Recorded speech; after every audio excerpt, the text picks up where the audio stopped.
Okay, you ready for it? Here's your system. You get 14 emojis, 217 characters of text, posted at 2 p.m. on a Tuesday.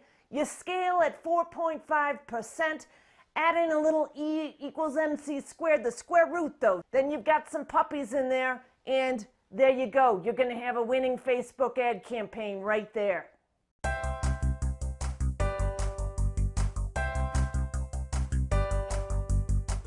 Okay, we know there is no one-size-fits-all approach to running your Facebook ads, but what you can have is a template that'll help you get started with Facebook ads the right way and a checklist so that you know your ads are working for you.